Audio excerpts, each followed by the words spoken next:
आप बार बार बोलते नहीं करूँगा नहीं करूँगा, फिर करते हो। एक बार बोले थे अभी कि नहीं करूँगा, फिर किए बात नहीं बात करूँगी आपसे। मैं नाराज हूँ आपसे। आप बार बार ऐसे बोलते हो फिर करते हो बदमाशी। मैं नाराज हूँ। पक्का प्रॉमिस? अगर इस बार किए तो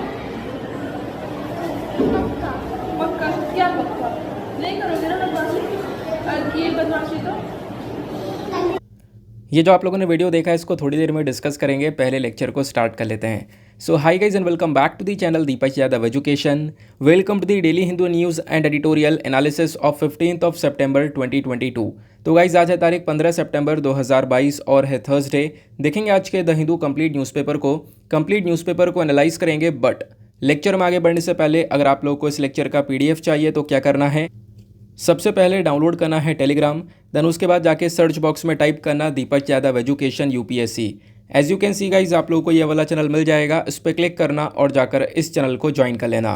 देखो अगर आप लोगों को इस तरीके से ये चैनल नहीं मिलता है तो नीचे डिस्क्रिप्शन बॉक्स में PDF लिंक के नाम से एक लिंक दिया गया है। जैसे आप लोग उस पर क्लिक करोगे ये चैनल ऑटोमेटिकली ओपन हो जाएगा, इसको जाके ज्वाइन कर लेना। ज्वाइन करने से फ़ायदा क्या होगा, यहाँ पर डेली बेसिस पर लेक्चर का PDF मिल जाता है, डेली करंट अफेयर के वीडियो का PDF मिल जाता है और डेली बेसिस पर बहुत सारे डिजिटल नोट्स मिल जाते हैं। नाउ बढ़ते हैं आगे बढ़ने से पहले हमेशा की तरह हम लोग अपने लेक्चर को एक मैप के क्वेश्चन के साथ स्टार्ट करेंगे। तो आज आप सभी लोगों को मैप में जाकर देखना है कतर को। बहुत ज़्यादा न्यूज़ में है तो अच्छे से मैप में देखना। देन उसके बाद आकर नीचे कमेंट सेक्शन में टाइप करना, जिससे कि आप लोग इसको लंबे समय तक याद रख पाओगे। साथ ही साथ में एक क्वेश्चन सॉल्व करेंगे जो कि UPSC प्रीवियस ईयर साल 2009 के प्रीलिम्स में पूछा गया था। बहुत ही आसान सा क्वेश्चन है। हम लोग डेली बेसिस पर एक प्रीवियस ईयर क्वेश्चन को भी सॉल्व करते हैं। आप बहुत आराम से यहाँ पर इस क्वेश्चन को सॉल्व कर पाओगे। क्वेश्चन क्या बोलता है इसको समझते हैं। देखो जो आज के टाइम पर G7 के नाम से एक ग्रुप जाना जाता है ना, वो बीच में G8 हुआ करता था। यानी कि बीच में इस ग्रुप के अंदर 8 कंट्रीज़ हुआ करती थी, लेकिन आज के टाइम पर इसके अंदर 7 कंट्रीज़ हैं, क्योंकि 2014 में एक कंट्री को यहाँ से बाहर निकाल दिया गया था। ये आप सभी को पता है। लेकिन बात यहाँ पर ये नहीं की जा रही है। बात यहाँ पर यह है कि जब इस ग्रुप को बनाया गया था इनिशियली स्टार्टिंग में, तो ये स्टार्टिंग में भी G7 के नाम से ही बनाया गया था। यानी स्टार्टिंग में भी इसके अंदर 7 ही कंट्री हुआ करती थी। बीच में इसमें एक कंट्री को ऐड कर दिया था, फिर बाद में उसको वापस से निकाल भी दिया। तो वही पूछा जा रहा है कि वो कौन सा देश है। ऑप्शन ए बोला गया Canada, option B Italy, option C Japan या फिर ऑप्शन डी रशिया। तो इसका सही आंसर आप सभी लोगों को नीचे कमेंट सेक्शन में देना है। एटलीस्ट सभी को इसमें पार्टिसिपेट करना है, जैसा मैं आप लोगों से डेली बेसिस पर बोलता हूँ। बाय द वे इसका जो करेक्ट आंसर है वो मैंने आप लोगों को PDF के अंदर टेलीग्राम पर प्रोवाइड करवा दिया है, वहाँ से भी आप लोग चेकआउट कर सकते हो। अदरवाइज़ वहाँ पर आंसर नहीं मिलता है तो भी कोई परेशान होने की ज़रूरत नहीं है। वीडियो के लास्ट में इसके करेक्ट आंसर का डिस्कशन हम लोग करेंगे। क्वेश्चन को बता देता हूँ, मैंने क्वेश्चन तो बताया नहीं, मतलब वैसे समझा दिया। क्वेश्चन वही है कि देखो जो आज के टाइम पर G8 कंट्री के नाम से जाना जाता है ना। फिलहाल तो मतलब ये 2009 का क्वेश्चन है, तो उस समय ये G8 ही हुआ करता था। लेकिन यहाँ पे बोला ये जा रहा है कि G8 ग्रुप जो है ना वो G7 की तरह स्टार्ट हुआ था, मतलब उसके अंदर 7 कंट्रीज़ हुआ करती थी। तो कौन सी कंट्री थी स्टार्टिंग में जो कि उसका हिस्सा नहीं थी, G7 का हिस्सा नहीं थी, जिसको बाद में हिस्सा बनाया गया, लेकिन बाद में उसको वापस से निकाल दिया गया है। ज़रा फटाफट नीचे आंसर सभी लोगों को टाइप करना है। बहुत सिंपल सा क्वेश्चन है, सभी को पता होना चाहिए। चलो फिर शुभारंभ करते हैं और चलते हैं सबसे पहले थंबनेल वाले आर्टिकल की तरफ। तो जो स्टार्टिंग में आपने वीडियो देखा है ना, उसकी चर्चा पूरे देश भर में बहुत ज़्यादा हो रही है। मतलब हर एक न्यूज़पेपर ने कवर कर रखा है। आप देखोगे वायरल टीचर जैसे आप लोग टाइप करोगे ना गूगल पर जाकर, न्यूज़ सेक्शन ओपन करोगे तो आपको ये सारे आर्टिकल्स मिलने वाले हैं। कल से ही लगातार यहाँ पर चर्चा हो रही है। इसको नेक्स्ट भी करोगे तो अगले पेज पर, फिर नेक्स्ट भी करोगे तो अगले पेज पर, बहुत सारे न्यूज़ आर्टिकल्स आपको यहाँ पर देखने को मिल रहे हैं। अब यही वीडियो काफ़ी तेज़ी से वायरल होता है, जो कि बेसिकली ओरिजिनली सबसे पहले एक ट्विटर हैंडल है छपरा ज़िला के नाम से, वहाँ पर इस वीडियो को देखा गया था। फिर उसके बाद में इसने तेज़ी से यहाँ पर आप कह सकते हो सोशल मीडिया पर एक पकड़ पकड़ी और ये लगातार मतलब आप लोगों ने देख ही लिया होगा। अब वीडियो के अंदर क्या है कि एक छोटा सा बच्चा है जो कि एक बहुत क्यूट तरीके से अपनी मैडम से यहाँ पे माफ़ी मांग रहा कि आगे से मैं शैतानी नहीं करूँगा। देखो यार होता क्या है ना, बहुत सारे न्यूज़पेपर का सब्सक्रिप्शंस मैंने ले रखा है, मतलब अलग अलग न्यूज़पेपर के। तो उसमें द हिंदू है, इंडियन एक्सप्रेस है, साथ ही साथ में हिंदुस्तान टाइम्स भी है। तो जो थंबनेल पे आप लोग आर्टिकल देखते हो रोज़ाना, वो कहीं ना कहीं हिंदुस्तान टाइम्स से ही आर्टिकल उठाया जाता है। बहुत सारे आर्टिकल्स यहाँ पे कवर होता है। अब होता क्या है, सब्सक्रिप्शन लेने के बाद में ये लगातार मैसेज को पॉपअप करते रहता है और एक तरफ आती हैं वो वाली न्यूज़ जो कि सबसे ज़्यादा मोस्ट रीडेड न्यूज़ होती हैं। तो ये ऐसे आर्टिकल जो कि सबसे ज़्यादा पढ़े गए हैं, तो ऐसे ही आर्टिकल यहाँ पे उठाकर मैं थंबनेल में लगा देता हूँ और अगर कोई वीडियो अवेलेबल होता है तो वो भी आपको मैं दिखा देता हूँ। नौ आते हैं नेक्स्ट आर्टिकल की तरफ। अभी यहाँ पर जो थंबनेल वाला जो एक तरीके से आर्टिकल है ना, जो मैंने आपको अभी यहाँ पर बताया है कि हाँ मैं हिंदुस्तान टाइम्स से उठा लेता हूँ, उसके बारे में थोड़ी सी और चर्चा करूँगा, लेकिन आगे चर्चा करूँगा, आगे मैं आपको बताऊँगा, ठीक है ना। बट अभी यहाँ पर पहले आर्टिकल्स को देखते हैं। आज का ये वाला आर्टिकल बहुत ही ज़्यादा इंपॉर्टेंट होने वाला है। इसको आप लोग जीएस पेपर नंबर 2 पॉलिटी से रिलेट कर पाओगे। बहुत सारी इन्फॉर्मेशन है। इनफैक्ट ये एक ऐसा आर्टिकल है जिससे लेकर यूपीएससी ने प्रीलिम्स में पहले क्वेश्चन भी पूछा है। आर्टिकल के अंदर न्यूज़ क्या निकल कर आती है, देखो गोवा के अंदर जो कांग्रेस है वो काफ़ी कमज़ोर पड़ चुकी है। कमज़ोर इसलिए पड़ चुकी है क्योंकि वहाँ पे जो कांग्रेस पार्टी है उसके जो 8 एमएलए हैं, 11 में से ये क्या कर चुके हैं, डिफेक्ट कर चुके हैं टू बीजेपी। आपने डिफेक्शन के बारे में डेफिनेटली सुना होगा। डिफेक्शन मतलब यहाँ पर जब एमएलए क्या करता है, एक पार्टी को छोड़कर दूसरी पार्टी को ज्वाइन कर लेता है। तो कांग्रेस की पार्टी में से लगभग 11 एमएलएज में से क्या हुआ, जो 8 एमएलए थे इन्होंने यहाँ पर उस पार्टी को छोड़कर, कांग्रेस को छोड़कर बीजेपी को ज्वाइन कर लिया या बीजेपी की तरफ डिफेक्ट हो गए। इसको हम लोग बोलते हैं डिफेक्शन। अब इसी के रिस्पेक्ट में आपने एंटी डिफेक्शन के बारे में बहुत बार सुना होगा, है ना। तो वो क्या है वो भी हम लोग यहाँ पर समझने की कोशिश करेंगे। फिलहाल जो आर्टिकल के अंदर एग्जैक्टली इन्फॉर्मेशन मैंने आपको बता दी है। देखो इस वाले आर्टिकल से कोई भी ऐसा क्वेश्चन बनेगा नहीं, ठीक है ना। आपको करना क्या होगा, इसका बैकग्राउंड पढ़ना होगा, इसको अपने सिलेबस से लिंक करना होगा, अपने स्टैंडर्ड बुक से रिलेट करना होगा। जैसे यहाँ पर डिफेक्शन के बारे में चर्चा की जा रही है, तो डिफेक्शन क्या हुआ है एग्जैक्टली मैंने आपको यहाँ पर ये समझाया। लेकिन अब करना क्या है, बुक में जैसे लक्ष्मीकांत की पॉलिटी की जब आप लोग यहाँ पर बुक ओपन करोगे तो वहाँ पर एक एंटी डिफेक्शन लॉ के बारे में आपको जानने को मिलेगा। तो वही हम लोग यहाँ पर समझेंगे आखिरकार एंटी डिफेक्शन लॉ होता क्या है। पहली बात तो आपको समझना था कि डिफेक्शन क्या होता है। डिफेक्शन ऑलरेडी मैं आपको बता चुका हूँ, जब यहाँ पर कोई भी एमपी एमएलए अपनी पार्टी को छोड़कर दूसरी पार्टी को यहाँ पर ज्वाइन कर रहा है तो वो बेसिकली क्या है, वो डिफेक्शन कर रहा है। और इसी चीज़ को रोकने के लिए, ये ज़्यादा लेवल पर ना हो, इसी चीज़ को रोकने के लिए क्या किया गया था, एंटी डिफेक्शन लॉ को लेकर आया गया था। तो इस आर्टिकल के रिस्पॉन्स में आपको एंटी डिफेक्शन लॉ के बारे में जानना है। अब देखो एंटी डिफेक्शन लॉ के बारे में कहाँ पर चर्चा की गई है, 10th शेड्यूल के अंदर चर्चा की गई है, ठीक है ना। अब 10th शेड्यूल के अंदर भी हम लोगों ने एंटी डिफेक्शन लॉ को बाद में लेकर आए, क्योंकि ओरिजिनल कॉन्स्टिट्यूशन के अंदर 8 शेड्यूल थे, ठीक है। तो 10th शेड्यूल बाद में आया है, तो 10th शेड्यूल को इंसर्ट किया गया था हमारे संविधान में, हमारे संविधान में लाया गया था 1985 में। तभी यहाँ पर एंटी डिफेक्शन लॉ के प्रोविजंस के बारे में चर्चा की गई है, ठीक है ना। और इनफैक्ट अगर आप लोगों को मैं एक क्वेश्चन दिखाऊं तो ये 2014 का क्वेश्चन है, यूपीएससी का ही क्वेश्चन है। क्वेश्चन क्या है, which one of the following schedules of the constitution of India contains provision regarding anti defection. हमारे संविधान का कौन सा शेड्यूल है जहां पर एंटी डिफेक्शन लॉ के रिगार्डिंग प्रोविजंस मेंशन्ड है। तो आप लोग यहां पर आंख बंद करके इसका आंसर आप दे सकते हो, वो है 10th शेड्यूल, ठीक है ना। ये बात क्लियर हो गई। अब इसके बाद यहाँ पर और भी काफ़ी सारी चीज़ें हैं, जैसे अब यहाँ पर एंटी डिफेक्शन लॉ के बारे में आपको क्या क्या पता होना चाहिए। सबसे पहली बात, यहाँ पर ये एंटी डिफेक्शन लॉ क्या करता है, पनिशमेंट देता है उन इंडिविजुअल मेंबर्स ऑफ पार्लियामेंट को या एमएलएज को, जैसे हमारे एमपीज एमएलएज हो गए ना, ये अगर एक पार्टी को छोड़कर दूसरी पार्टी को ज्वाइन करते हैं, वहाँ पर डिफेक्ट करते हैं, ऐसे यहाँ पर बदलते हैं इसको, तो बेसिकली यहाँ पर क्या करता है, एंटी डिफेक्शन लॉ उनको पनिशमेंट देने की बात करता है, जो इंडिविजुअल मेंबर्स हैं उन लोगों को। अब होता यहाँ पर यह है कि पार्लियामेंट ने, मैंने आपको बता दिया कि कॉन्स्टिट्यूशन के अंदर 10th शेड्यूल के अंदर इसको ऐड किया है, 1985 में यह ऐड हुआ था। और एक सवाल आप लोगों से यहाँ पर पूछा जाता है, ये है कि ये जो 10th शेड्यूल है ना, इसको हम लोगों ने अपने संविधान में ऐड तो किया है, इसको इंक्लूड तो किया है, लेकिन ये कौन से अमेंडमेंट एक्ट के माध्यम से किया है, उस अमेंडमेंट एक्ट का नंबर फटाफट नीचे कमेंट सेक्शन में आप लोगों को लिखना है। फिर यहाँ पर देखो बोला यह जाता है कि अगर कोई भी इलेक्टेड मेंबर ये काम करता है, डिफेक्शन करता है, तो उसको डिस्क्वालीफाई कर दिया जाएगा according to this anti defection law. लेकिन एक बात ध्यान में ये भी रखनी है कि इसके अंदर एक एक्सेप्शन भी है, एक अपवाद भी है, यानी कि यहाँ पर कुछ चीज़ें जिसके ऊपर छूट दी गई है। ऐसा नहीं है कि जब भी यहाँ पर डिफेक्शन होगा तो हमेशा ही यहाँ पर इन लोगों को, यानी जो भी डिफेक्शन करेगा, जो भी पार्टी को बदलेगा, उनको पनिश ही किया जाएगा। ऐसा यहाँ पर हमेशा नहीं होने वाला, क्योंकि इसके अंदर एक एक्सेप्शन भी है। एक्सेप्शन क्या है उसको समझते हैं। एक्सेप्शन में यहाँ पर बोला गया कि मान लो यहाँ पर एक पार्टी है, एक पॉलिटिकल पार्टी है, अब उसमें कुछ मेंबर्स है। फॉर एग्जांपल यहाँ पे हम लोग कांग्रेस की बात कर रहे हैं, जैसे कि आर्टिकल में कांग्रेस की बात की जा रही है। सपोज़ यहाँ पर कुछ एमएलएज हैं, और अगर इन एमएलए में से अगर 2/3 लोग, ध्यान रखना, इन पार्टी के मेंबर्स में से अगर 2/3 लोग एक साथ उस पार्टी को छोड़कर दूसरी पॉलिटिकल पार्टी को ज्वाइन कर लें तो उसको लेकर यहाँ पे कोई भी पनिशमेंट नहीं है, ठीक है ना। क्लियर कर लेना इस बात को। मैं फिर से बता देता हूँ कि मान लो यहाँ पर एक पार्टी है, उसके अंदर इतने मेंबर्स हैं, 100 मेंबर्स हैं।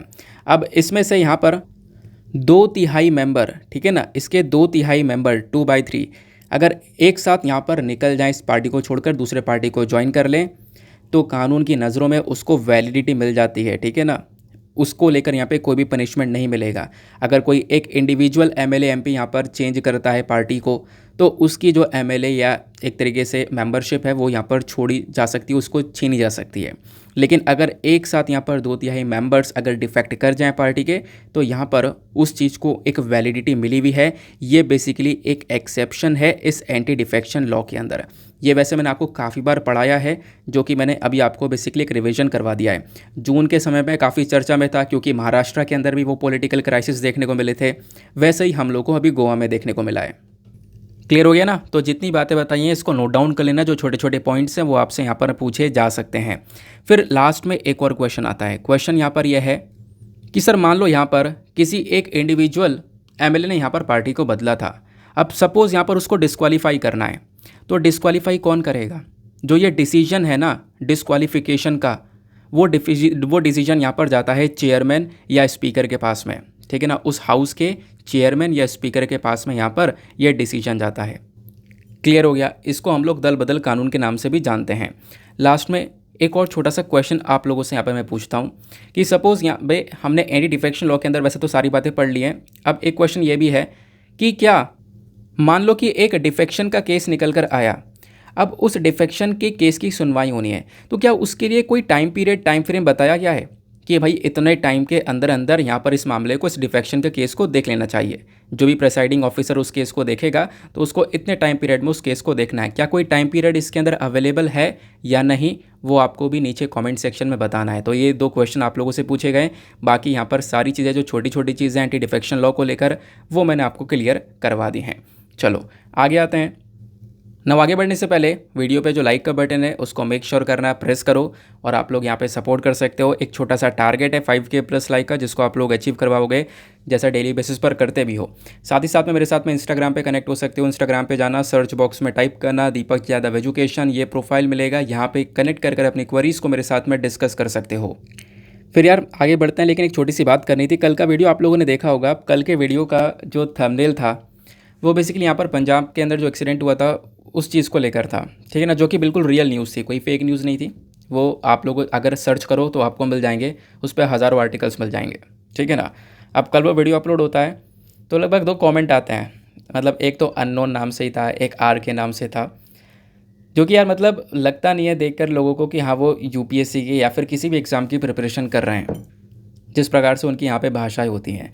अब ऐसा तो नहीं था कि वो उस वीडियो के अंदर कोई जो वो आर्टिकल मैंने आपको पढ़ाया था वो फेक था, लेकिन फिर भी यहाँ पर वो कमेंट आता है कि सिर्फ क्लिक बेट के लिए कर दिया और जो यहाँ पे आर्टिकल है वो मतलब कि गलत लगा दिया, न्यूज़ जो है वो बिल्कुल फेक है। ऐसा कुछ भी नहीं है।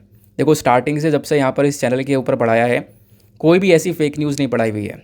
कोई सा भी थंबनेल ओपन कर लेना, वहाँ पे मैं आपको काफ़ी सारे सोर्सेज दिखा सकता हूँ, ठीक है ना। हर बार इसी चक्कर में सोर्सेज दिखाता हूँ, एक आर्टिकल दिखा देता हूँ कि हाँ देखो यह चर्चा की जा रही है, ये न्यूज़ में है। तो आप लोगों ने सर्च भी किया होगा काफ़ी बार। तो ऐसा कभी भी नहीं हुआ है कि यहाँ क्लिकबेट वाला काम किया गया हो और मतलब वो न्यूज़ फेक हो और वो यहाँ पर दिखा दी गई हो, ऐसा एक भी बार नहीं हुआ है। और वो कल वाली न्यूज़ भी बिल्कुल रियल थी। मैं कह रहा हूँ आप लोग एक बार सर्च करना, आपको मतलब उस टाइप के हज़ारों आर्टिकल मिल जाएंगे, ठीक है ना। तो हर बार आपको रियल वाली न्यूज़ ही दिखाई गई है हमेशा। लेकिन कल वहाँ पे जो 2 कमेंट आते हैं, साथ ही साथ में उनकी भाषा ऐसी होती है ना जो कि मतलब बहुत ज़्यादा गंदी भाषाएं होती हैं, गाली गलौज करने वाले लोग। अब ऑब्वियस ही बात है, देखो कमेंट के ऊपर स्ट्रिक्टनेस ओपन है तो वो तो ऑब्वियस ही बात है यूट्यूब की साइड से ऑटोमेटिकली ख़त्म हो जाता है, नहीं तो फिर वैसे मुझे दिखाई पड़ता है वो। अब मैं देखा तो मेरा दिमाग घूम गया, मैंने कहा यार ऐसे ऐसे लोग भी हैं जो कि यहाँ पर तैयारी करते हैं। अरे भैया यार देखो, जब स्टार्टिंग में मैंने वीडियो दिखाई थी उसके बाद मैंने आपको आर्टिकल भी दिखाया भाई, तब भी विश्वास नहीं हो रहा तो वीडियो बंद करो चले जाओ, है ना। अब उस फालतू कमेंट लिखने की क्या ज़रूरत है, क्योंकि यहाँ से तो मैं तो किसी को कुछ बोल नहीं रहा हूँ, है ना। जो आर्टिकल के अंदर वो यहाँ पर मैंने आपको दिखा दिया था। तो अगर नहीं पसंद आया भाई डिसलाइक कर दो, ठीक है। उसके बाद वीडियो ऑफ करके चले जाओ, लेकिन ऐसी यार हरकतें बिल्कुल भी सही नहीं लगती हैं। और ख़ास बात तो ये थी कि जो दोनों मैसेज आए थे ना, दोनों यहाँ पर मतलब सेम ही मैसेज थे, मतलब एक ही ने अलग अलग आईडी से मैसेज करे हुए थे। अब पता नहीं होगा जो भी होगा। चलो फिलहाल हम लोग आगे बढ़ते हैं इन बातों को इग्नोर करके। नेक्स्ट आर्टिकल जो है वो काफ़ी इंपॉर्टेंट होने वाला है। इस वाले आर्टिकल को भी आप लोग GS paper number 2, GS paper number 1 दोनों से रिलेट कर पाओगे। कॉन्टेक्स्ट क्या है? Hindi not a competitor of regional languages, ऐसा यहाँ पर अमित शाह जी यानी हमारे होम मिनिस्टर का स्टेटमेंट है। तो आर्टिकल में स्पेसिफिकली हिंदी के ऊपर जोर दिया जा रहा है। ऐसा क्यों? क्योंकि कल थी तारीख 14 सितंबर, और 14 सितंबर पर क्या होता है, हम लोग हिंदी दिवस को मनाते हैं, हिंदी दिवस को सेलिब्रेट करते हैं। तो उसी हिंदी दिवस के अवसर पर कल यहाँ पर होम मिनिस्टर का स्टेटमेंट निकल कर आया है। तो बेसिकली यहाँ पर बात की जा रही, जो हमारी केंद्र सरकार है ना, वो हिंदी को थोड़ा सा पुश कर रही है। और पुश करते हुए इन्होंने बोला कि जो भी हमारे गवर्नमेंट ऑफिसेस हैं, बैंक्स हैं, उसके बाद में जो पब्लिक सेक्टर अंडरटेकिंग्स हैं, या फिर कुछ ऐसी एम्बेसीज़ हैं इंडिया से बाहर, यहाँ पे कुछ गवर्नमेंट ऑफिसेज हैं, सभी जगह पर हिंदी के ऊपर थोड़ा सा ज़्यादा जोर दिया जाएगा। इस प्रकार की बात यहाँ पे हमारे मिनिस्ट्री ऑफ होम अफेयर्स ने खुद लिखी है एक्सटर्नल अफेयर मिनिस्ट्री को, ताकि हिंदी को ज़्यादा से ज़्यादा प्रमोट किया जा सके। साथ ही साथ में यहाँ पर अमित शाह जी एक तरीके से एक चीज़ की अपील भी करते हैं। अपील यहाँ पर यह है कि जो भी यहाँ पे गार्जियंस हैं, यानी कि जो माता पिता हैं, वो अपने बच्चों के साथ में मदर टंग के अंदर जो भी बात है वो करें, है ना, मदर टंग जो भी है उनकी, उसके अंदर बात करें। और यहाँ पे सिखाएं बच्चों को, जो हिंदी है उसके बारे में सिखाएं, बिना किसी एफर्ट के बच्चा हिंदी बोल पाए। तो उस चीज़ को लेकर यहाँ पर इन्होंने थोड़ा सा ज़्यादा जोर दिया है। हिंदी को लेकर यहाँ पर सारी बातें रखी गई हैं, क्योंकि कल 14 सितंबर था, और कल हमेशा वैसे 14 सितंबर को हिंदी दिवस की तरह देखा जाता है। ठीक है ना, ये बात हो गई हमारी आर्टिकल की। लेकिन क्या क्वेश्चन यहाँ से बन सकता है? कोई पॉसिबिलिटी नहीं है कि यहाँ से क्वेश्चन बन सके। करना क्या है, हिंदी दिवस के बारे में जान लेना है। क्वेश्चन बनने के चांसेस वहाँ से सबसे ज़्यादा हैं। तो इस प्रकार से आपको करंट को स्टैटिक से लिंक करते हुए पढ़ते हुए चलना है। अब हिंदी दिवस के बारे में अगर हम लोग बात करें, तो इसके पीछे का इतिहास क्या है उसको समझने की कोशिश करते हैं। हिंदी दिवस, या फिर इसको हम लोग नेशनल हिंदी डे के नाम से भी जानते हैं, इसको हर साल हम लोग सेलिब्रेट करते हैं भारत में 14 सितंबर को। और इस दिन को 14 सितंबर को इसलिए सेलिब्रेट करते हैं क्योंकि जो कॉन्स्टिट्यूएंट असेंबली है, इंडिया की जो कॉन्स्टिट्यूएंट असेंबली थी 1949 में, इन्होंने हिंदी को as a official language adopt किया था 1949 में। इसी वजह से तभी से हम लोग यहाँ पर 14 सितंबर को हिंदी को बेसिकली हिंदी दिवस जो है एक सेलिब्रेट करते हैं। अब यहाँ पर बात ये की जाती है 1949 में यहाँ पर हिंदी को as a official language adopt कर लिया गया था, लेकिन इसको लीगलाइज कब किया गया? हमारे संविधान ने लीगैलिटी कब दी? तो लीगैलिटी यहाँ पर दी गई थी जनवरी 26, 1950 में, क्योंकि 26 जनवरी 1950 से हमारा संविधान लागू भी होता है, ये आपको पता होगा, है ना। तो इंडिया के जो हमारे पहले प्रधानमंत्री थे जवाहरलाल नेहरू जी, उन्होंने डिसाइड किया कि हाँ, हिंदी दिवस को इसी दिन पर हम लोग सेलिब्रेट करेंगे। तब से हम लोग देख पा रहे हैं कि हिंदी दिवस को 14 सितंबर को सेलिब्रेट किया जाता है। और हिंदी जो है ना, ये बेसिकली 8 स्केड्यूल लैंग्वेज आपको देखने को मिलेगी। जैसे मैंने आपको स्टार्टिंग बताया, जो ओरिजिनल कॉन्स्टिट्यूशन है वहाँ पर 8 ही स्केड्यूल थे, 8 ही थे। तो बेसिकली हिंदी जो है आपको 8 स्केड्यूल लैंग्वेज के अंदर देखने को मिल जाती है। इसको हम लोग 8 स्केड्यूल लैंग्वेज भी बोलते हैं। प्लस जो आर्टिकल 31 है, अनुच्छेद 351, ये बेसिकली रिलेटेड है directive for development of Hindi language, जो कि हिंदी लैंग्वेज को और ज़्यादा डेवलप करने के बारे में चर्चा करता है, उसको लेकर यहाँ पर डायरेक्शन देता है। ठीक है ना। अब हिंदी को प्रमोट करने के लिए सरकार ने भी बहुत सारे इनिशिएटिव्स उठाए। अगर आपसे मेंस में क्वेश्चन पूछा जाए तो ऐसे क्वेश्चन बनते हैं कि कौन कौन से इनिशिएटिव है जो कि गवर्नमेंट के थ्रू चलाए गए हैं इस पर्टिकुलर स्कीम को प्रमोट करने के लिए, या फिर इस पर्टिकुलर चीज़ को प्रमोट करने के लिए। तो वैसे आपको ध्यान में रखना है हिंदी को प्रमोट करने के लिए कौन कौन से कदम यहाँ पर गवर्नमेंट के थ्रू उठाए गए। तो पहला कदम, सेंट्रल हिंदी डायरेक्टरेट को एस्टेब्लिश करा गया था 1960 में हमारी भारत सरकार के through under the ministry of education, ताकि हम लोग हिंदी को प्रमोट कर सकें, इसका प्रसार कर सकें। तो इसके लिए क्या बनाया गया था? Central Hindi directorate. दूसरा यहाँ पर कदम क्या उठाया गया? Indian council for cultural relation को एस्टेब्लिश किया गया। और ये जो Indian council of cultural relation है, इसने क्या किया? हिंदी चेयर्स को बनाया। हिंदी चेयर्स का मतलब क्या है कि जो विदेश के अंदर यूनिवर्सिटीज़ हैं, फॉरेन यूनिवर्सिटीज़ हैं, फॉरेन इंस्टीट्यूशंस हैं, वहाँ पर भी हम लोग हिंदी लैंग्वेज को प्रमोट कर सकें। तो फॉरेन कंट्रीज़ में हिंदी लैंग्वेज को प्रमोट करने के लिए हिंदी चेयर्स को इस्टेब्लिश करा गया था। फिर उसके बाद में मतलब उनकी यूनिवर्सिटीज़ में यहाँ पर हिंदी को एक तरीके से थोड़ा सा प्रमोट किया जाए। फिर तीसरा कदम उठाया गया लीला राजभाषा। तो लीला की फुल फॉर्म है learn India language through artificial intelligence. ये बेसिकली यहाँ पर एक सेल्फ ट्यूटरिंग एप्लीकेशन, एक ऐप को लेकर आए थे हिंदी को लर्न करने के लिए। फिर उसके बाद में ई सरल हिंदी वाक्या कोश और ई महाशब्द कोश मोबाइल ऐप को भी लेकर आया गया। ये दोनों ही यहाँ पर जो इनिशिएटिव्स हैं ये हमारे डिपार्टमेंट ऑफ ऑफिशियल लैंग्वेज के हैं। इनका भी फोकस यही था कि हम लोग हिंदी को और ज़्यादा ग्रो कर सकें। तो इस प्रकार से यहाँ पर ऐप वगैरह को भी लेकर आया गया है। क्लियर हो गया। अब स्पेसिफिकली अगर हम लोग हिंदी भाषा की बात करें तो हिंदी यहाँ पर चौथी सबसे ज़्यादा बोलने वाली भाषा है पूरे दुनिया में, और इसको हम लोग यहाँ पर लिखते हैं देवनागरी स्क्रिप्ट के अंदर। देवनागरी स्क्रिप्ट में यहाँ पर लिखा हुआ है, तो आपको ध्यान में रखना है हिंदी यहाँ पर दुनिया भर में सबसे ज़्यादा बोलने वाली भाषा, चौथे नंबर पर आने वाली भाषा है। ठीक है ना। अभी जो लैंग्वेज है ना हिंदी, जिसका नाम कहाँ से आया, मतलब हिंदी वर्ड कहाँ से पढ़ा है, तो ये जो हिंदी वर्ड है ना ये पढ़ा है एक पर्शियन वर्ड से, हिंद से। हिंद का मतलब होता है लैंड ऑफ इंडस रिवर। ये बात आपको ध्यान में रखनी है।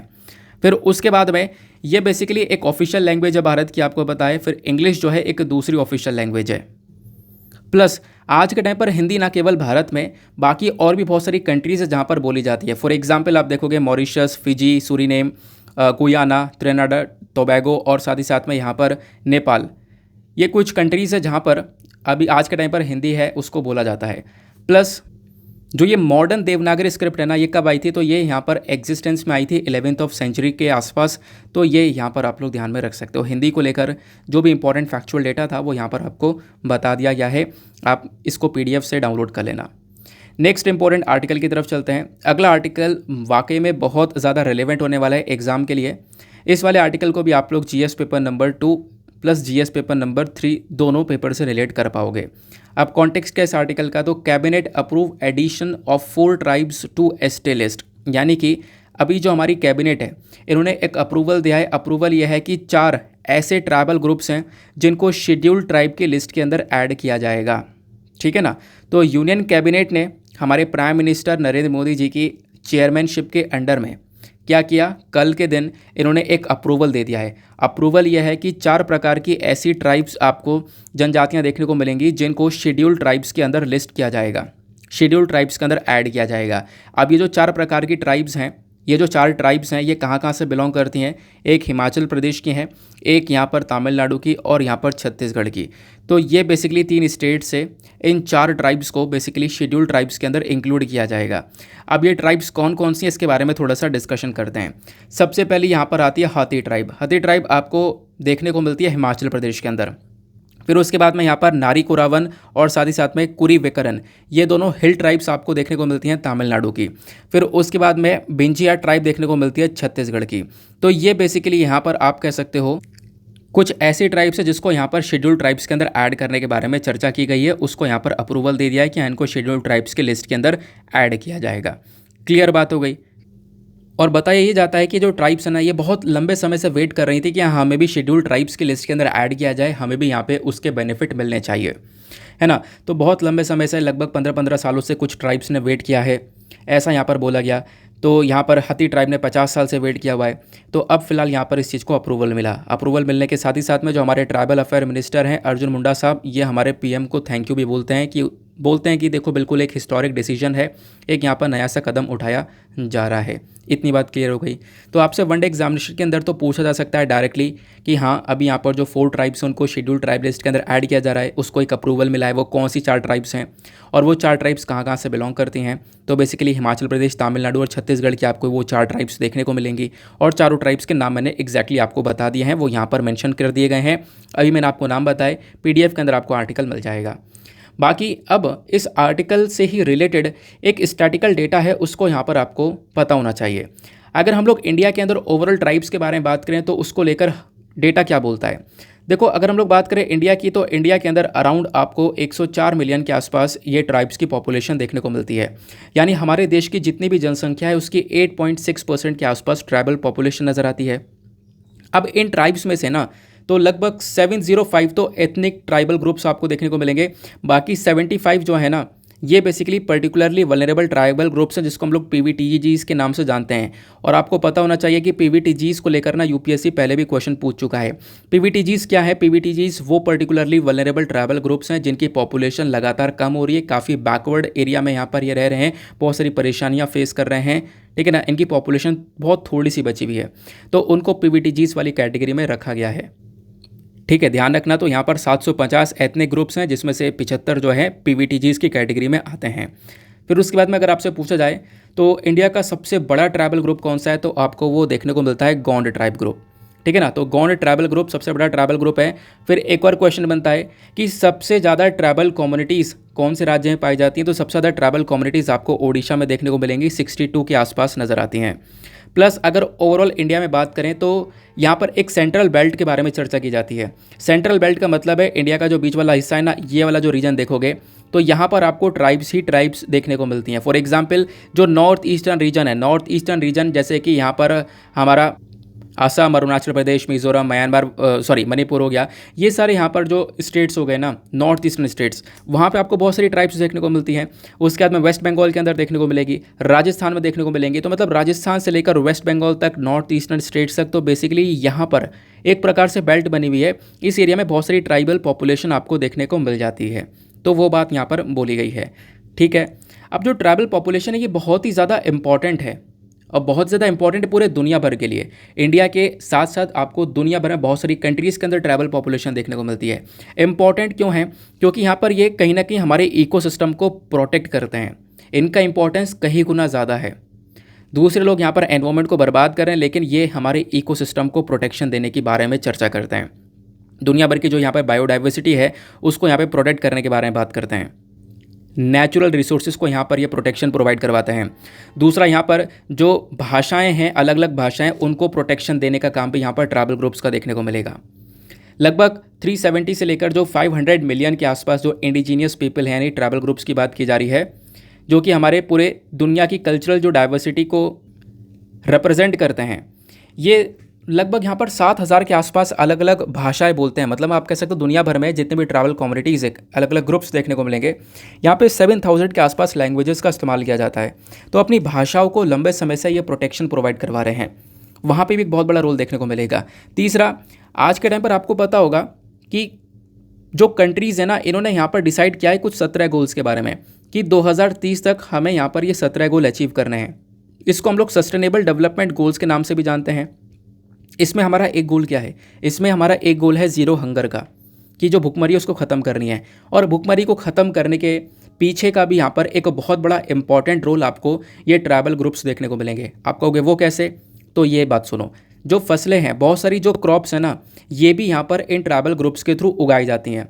और वो ऐसी फसलें हैं जो कि हाईली एडेप्टेबल होती हैं। इसका मतलब क्या है? इसका मतलब वो ऐसी फसलें हैं जो कि सूखे में भी, अगर कोई सूखा पड़ चुका है वहाँ पे भी जीवित रह सकती हैं, प्लस कहीं बाढ़ आ चुकी है वहाँ पे भी सर्वाइव कर सकती हैं, हाई ऑल्टीट्यूड पर भी सर्वाइव कर सकती हैं, या टेम्परेचर कितना ही बढ़ जाए उस पर भी सर्वाइव कर सकती हैं। एक ऐसी फसल जो कि हर एक कंडीशन में सर्वाइव कर सकती है, उस पर्टिकुलर क्रॉप का जो कल्टिवेशन है वो यहाँ पर ये इंडिजीनियस पीपल कर रहे हैं।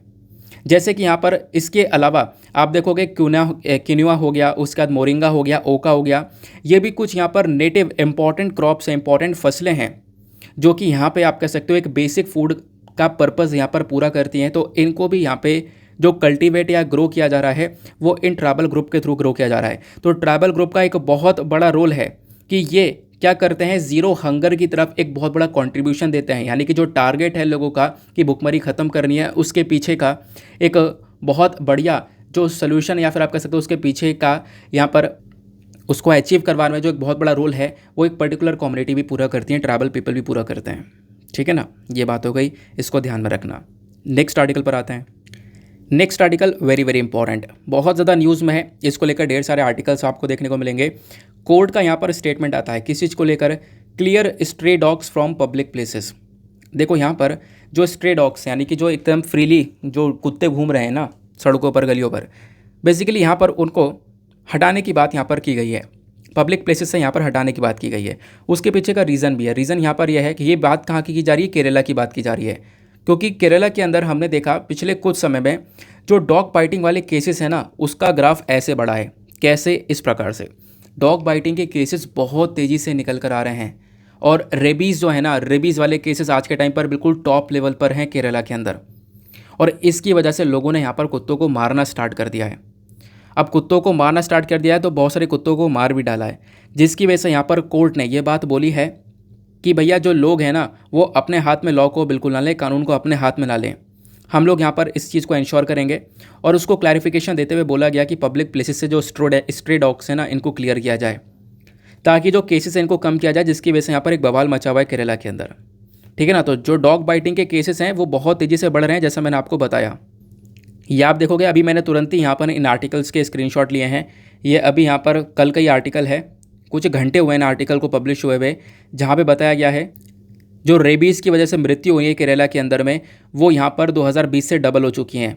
यानी करंट टाइम पे 2022 में रेबीज़ की वजह से बहुत सारे लोगों की मृत्यु हो रही है। जो रेबीज़ की वजह से डेथ हो रही है वो इंक्रीज़ हो रही है, और इसकी वजह से केरला के अंदर टेंशन बढ़ी हुई है। ये जो आर्टिकल आप देख रहे हो ये डाउन टू अर्थ का आर्टिकल है। ये वाला आर्टिकल जो है ये न्यूज़ मिनट का आर्टिकल है। तो बेसिकली यहाँ पे लोगों के अंदर डर बैठा हुआ है रेबीज़ का, क्योंकि रेबीज़ कहीं ना कहीं इंसान की जान ले रहा है। अब रेबीज़ क्या होता है बेसिकली ये जान लेना, क्योंकि आपसे एग्जामिनेशन के अंदर इस चीज़ को लेकर क्वेश्चन बन सकता है। सबसे पहली बात, एक सेकंड को, अब यहाँ पर आपको क्लियर दिख रहा होगा। अगर हम लोग यहाँ पर हेल्थ मिनिस्ट्री के डेटा के अकॉर्डिंग बात करें तो इंडिया एक ऐसा देश है जहाँ पर रेबीज़ के केसेस सबसे ज़्यादा निकल कर आते हैं।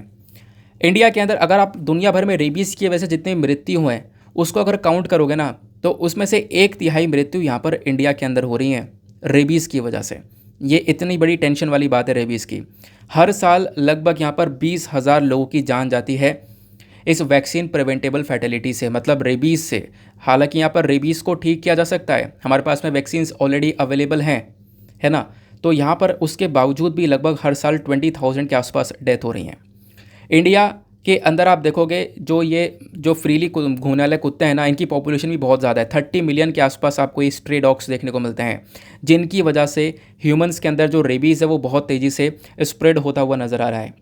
दूसरा यहाँ पर ये जो रेबीज़ है होता कैसे, एक वायरस की वजह से होता है, आरएनए वायरस। इसको हम लोग राइबोन्यूक्लिक एसिड के नाम से जानते हैं।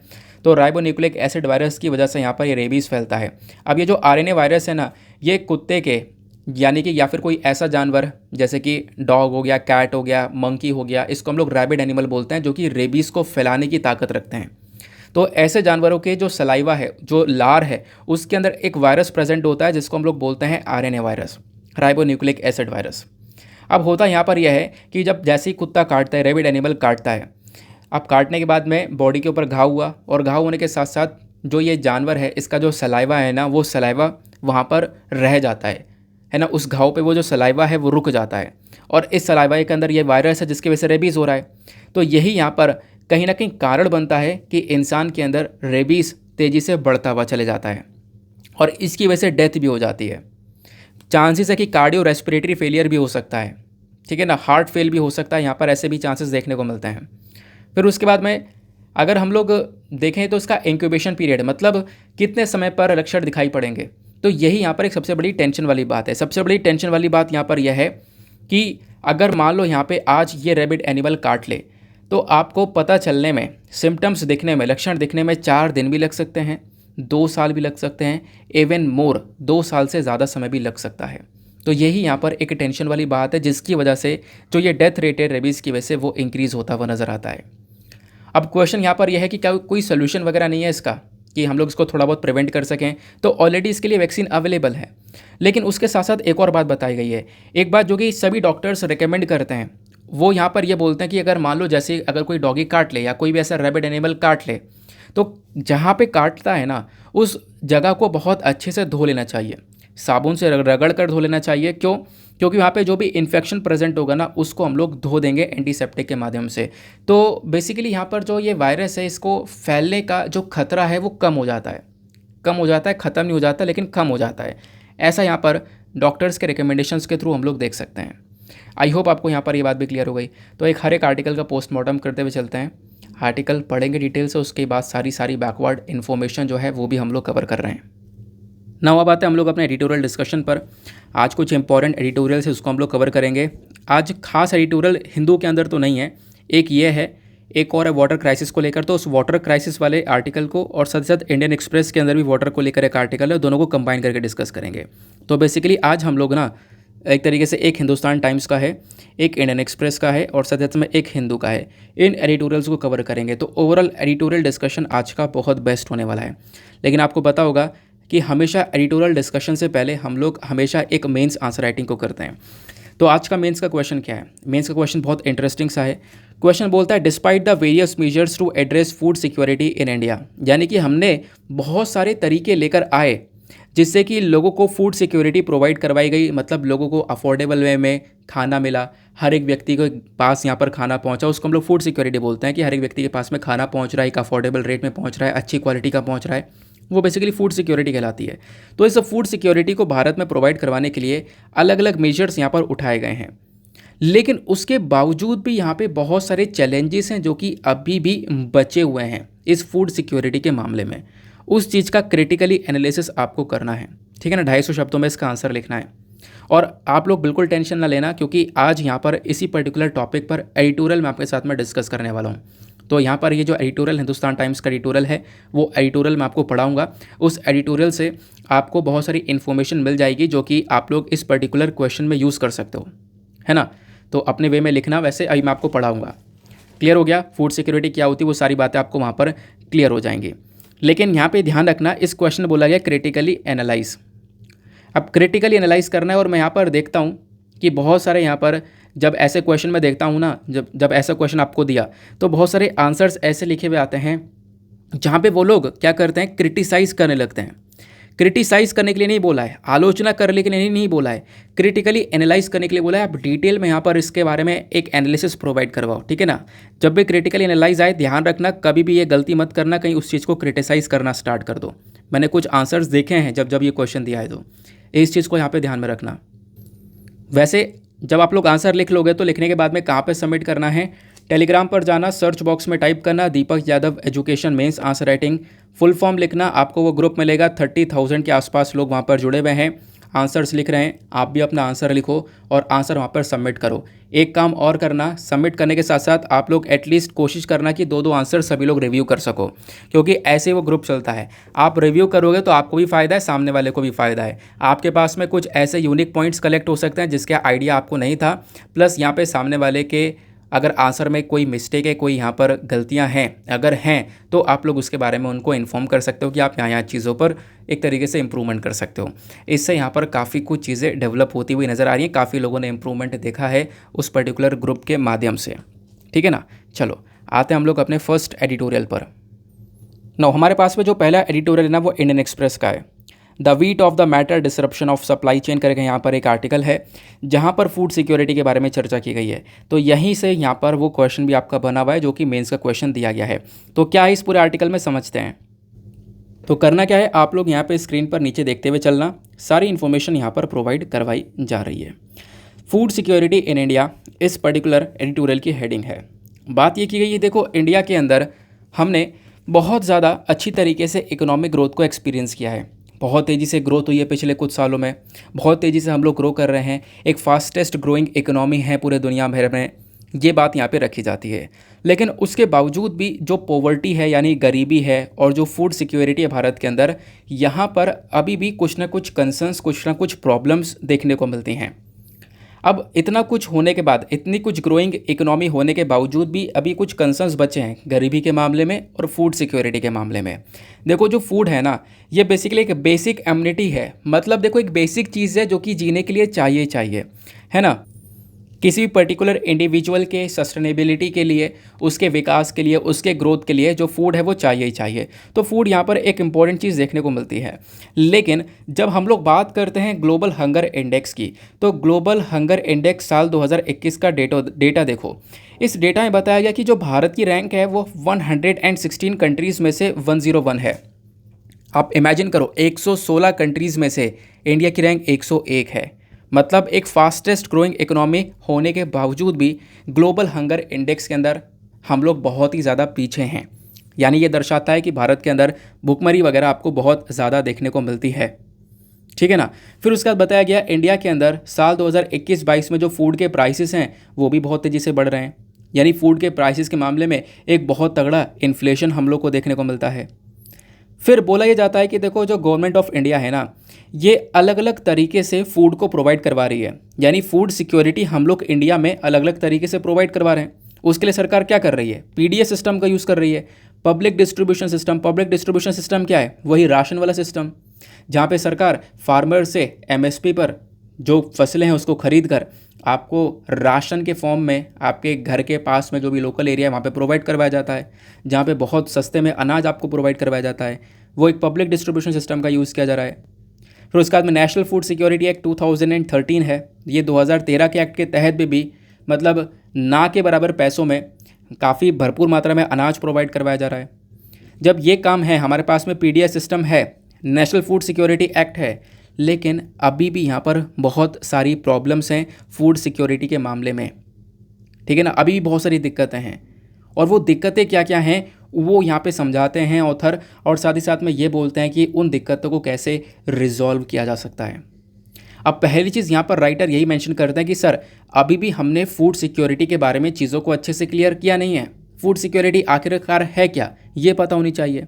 देखो फूड सिक्योरिटी का जो कंसेप्ट है वो बेसिकली यहाँ पर है कि देखो फूड एक एसेंशियल चीज़ है, एक बहुत ज़्यादा ज़रूरतमंद चीज़ है। जैसे सांस लेने के लिए हवा चाहिए, वैसे यहाँ पर ज़िंदगी को जीने के लिए या फिर आप कह सकते हो ज़िंदा रहने के लिए जो खाना है, जो फूड है वो चाहिए।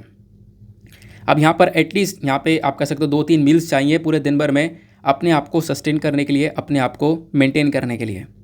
अब अवेलेबिलिटी के बारे में बात करें, देखो यहाँ पे बोला ये जाता है फूड सिक्योरिटी का मतलब है कि अच्छा खासा फूड अवेलेबल होना चाहिए देश के अंदर, है ना। हमारे पास में, हमारी सरकार के पास में जो स्टॉक भरा हुआ है वो अच्छा खासा स्टॉक भरा हुआ होना चाहिए फूड का। दूसरा यहाँ पर एक्सेसिबिलिटी। फूड सिक्योरिटी का मतलब यहाँ पर ये भी है कि जो फूड है ना वो एक हर एक व्यक्ति के पास तक पहुँचे, हर एक व्यक्ति तक पहुँचे, कोई भी भेदभाव ना हो, तो ये भी यहाँ पर फूड सिक्योरिटी ही कहलाता है। तीसरी चीज़ यहाँ पर जब आप लोग हर एक व्यक्ति तक खाने को पहुँचाओगे तो वो अफोर्डेबल होना चाहिए, यानी कि हर एक व्यक्ति के पास में इनफ मनी हो, जितना भी पैसा है उससे यहाँ पर वो खाना खरीद सके, बहुत ही कम दाम में एक अफोर्डेबल वे में वो फूड प्रोवाइड करवाना चाहिए। तो अगर ये चीज़ें हैं तो बेसिकली कहीं ना कहीं फूड सिक्योरिटी है, और अगर ये चीज़ें नहीं हैं तो वो फूड सिक्योरिटी नहीं कहलाएगा, ये आपको ध्यान रखना है। अब जो फूड सिक्योरिटी है ये किसी भी देश के अंदर इंश्योर की जाती है कब, जब वहाँ पर अच्छे खासा मामले में एक सफिशेंट फूड अवेलेबल हो सभी लोगों के लिए, सभी लोग यहाँ पर उसको परचेज़ कर सकें, सभी लोगों को एक क्वालिटी वाला फूड मिले, सभी लोगों को यहाँ पर आप कह सकते हो कि जब फूड मिल रहा हो तो वहाँ पे कोई डिस्क्रिमिनेशन, कोई भी दिक्कतें ना आएँ, हर एक व्यक्ति तक, देश के हर एक व्यक्ति तक खाना पहुँच जाए। ये बेसिकली यहाँ पर फूड सिक्योरिटी का कॉन्सेप्ट नज़र आता है। अब राइटर बोलते हैं what is the current framework of food security in India. Bharat के अंदर फूड सिक्योरिटी को लेकर क्या कंडीशन है उसको देखते हैं करेंट टाइम पर। तो बफर स्टॉक की बात करते हैं। जो हमारे पास में फूड कॉरपोरेशन ऑफ इंडिया है ना, इसकी आज के टाइम पर पूरी की पूरी जिम्मेदारी है, पूरी रिस्पॉन्सिबिलिटी है कि ये फूड को परचेज़ करे, फार्मर से परचेज़ करता है, आपको पता है एमएसपी पर परचेज़ करता है, मिनिमम सपोर्ट प्राइस पर। एक मिनिमम सपोर्ट प्राइस फार्मर्स को दिया जाता है, उसके बदले में यहाँ पर इस फसल को परचेज़ किया जाता है, और परचेज़ करने के बाद में जो गोदाम है उसके अंदर, जो फूड कॉरपोरेशन ऑफ इंडिया के अलग अलग जगह पर गोदाम है, उन गोदाम के अंदर इसको स्टोर किया जाता है। तो आज के टाइम पर बफर स्टॉक आपको देखने को मिलता है भारत के अंदर में, ठीक है ना, ये एक ऐसे काम किया जाता है। दूसरा, भारत में पब्लिक डिस्ट्रीब्यूशन सिस्टम को चलाया जाता है, ये मैंने आपको बता दिया है।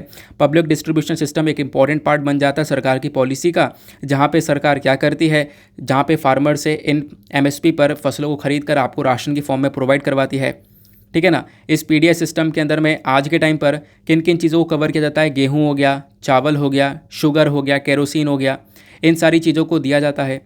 दूसरा, यहाँ पर कुछ और भी राज्य हैं जो कि गेहूँ चावल के अलावा दाल हो गया, एडिबल ऑयल हो गया, नमक हो गया, मसाले हो गए, ये भी प्रोवाइड करवाते हैं एडिशनल आइटम्स के तौर पर। तो ये यहाँ पर देखने को मिलता है। तो फूड सिक्योरिटी के मामले में आपको समझ में आया कि फूड कॉरपोरेशन ऑफ इंडिया का एक बहुत बड़ा रोल है इंडिया में। दूसरा, पीडीएस सिस्टम है। तीसरा, आपको नेशनल फूड सिक्योरिटी एक्ट देखने को मिलेगा, 2013 में इस एक्ट को लेकर आया गया था। ये एक्ट क्या करता है, गांव वाले और शहर वाले जो पॉपुलेशन है, वहाँ की जो जनसंख्या है, उनको कवर करता है। जो रूरल पॉपुलेशन है वहाँ पर 75% लोगों को कवर करता है। अर्बन पॉपुलेशन के अंदर शहर वाले एरिया में 50% तक पॉपुलेशन को कवर करता है। कवर करने का मकसद क्या है?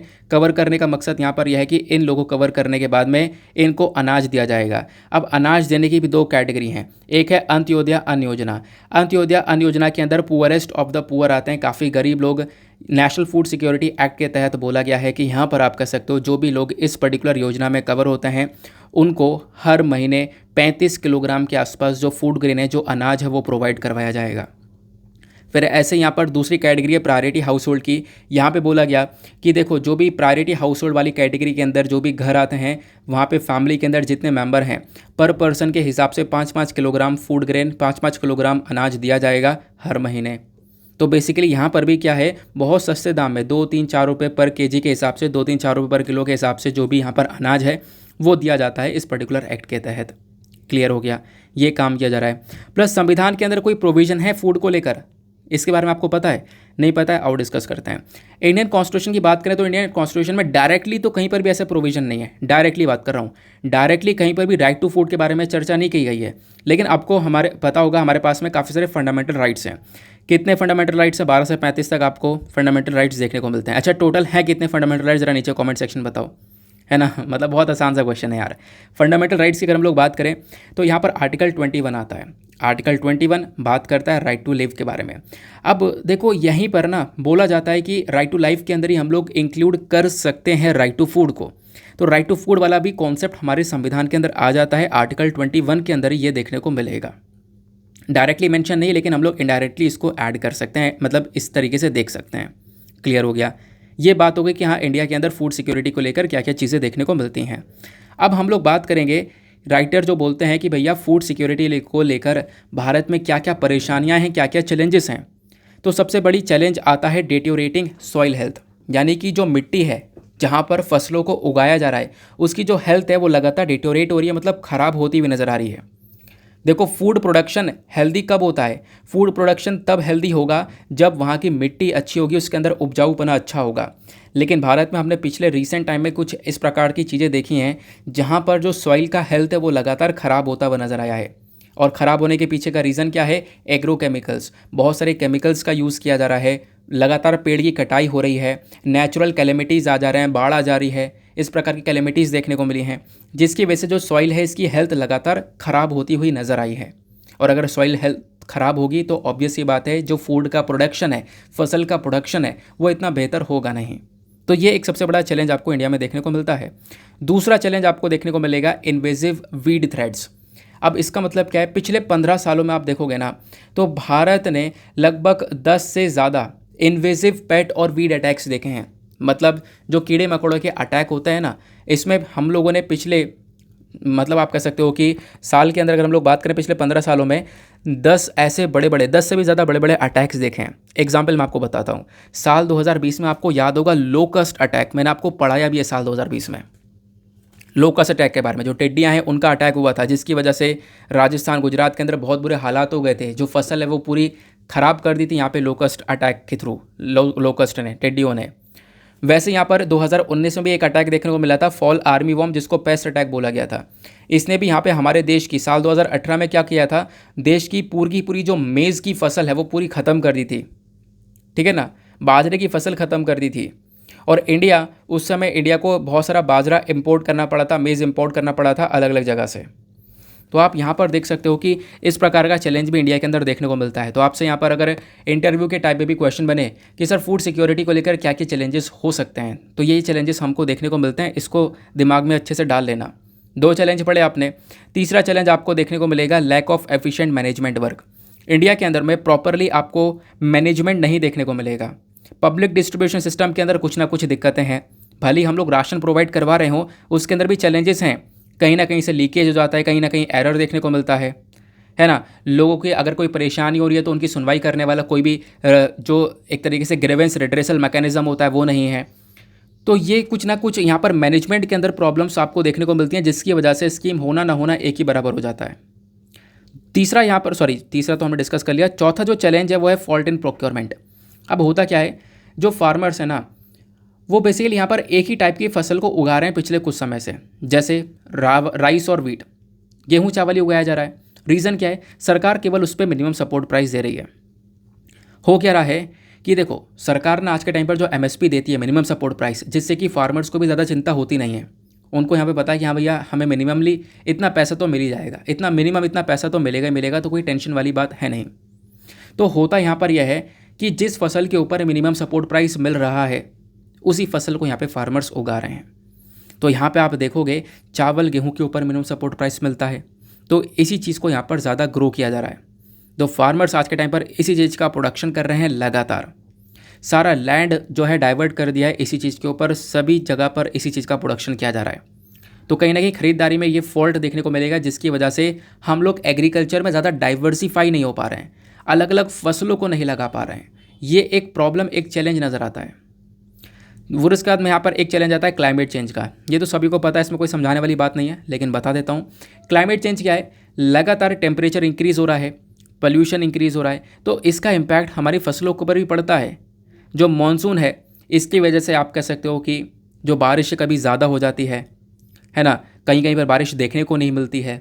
तो इसकी वजह से जहाँ पर बारिश बिल्कुल नहीं हुई, सूखा पड़ गया, वहाँ पे फसलें ख़राब हो गई। कहीं पर बारिश ज़्यादा हो गई तो वहाँ पे पानी ज़्यादा हो गया, उसकी वजह से फसलें ख़राब हो गई।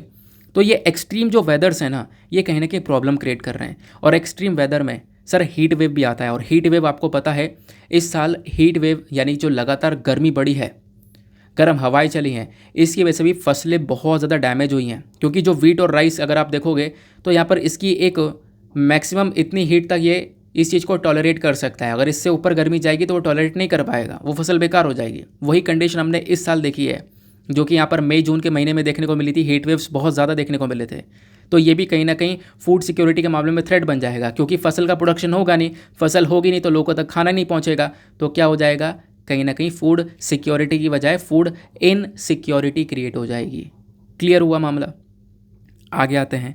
फिर उसके बाद में देखो यहाँ पर बात की गई है सप्लाई चेन डिसरप्शन, यानी कि एक बहुत बड़ा चैलेंज ये भी है, सप्लाई चेन के अंदर आपको प्रॉब्लम देखने को मिलेगा, क्योंकि दुनिया भर के अंदर एक अनस्टेबिलिटी क्रिएट हो गई है।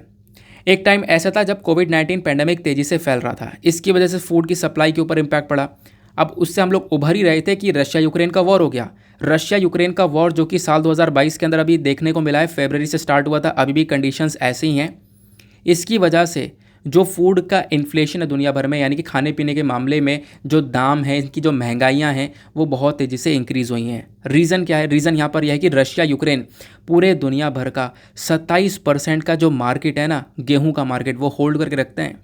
मतलब दुनिया भर में रशिया यूक्रेन गेहूं के सबसे बड़े प्रोड्यूसर हैं, प्रोड्यूसर के साथ साथ यहाँ पे सबसे बड़े एक्सपोर्टर हैं।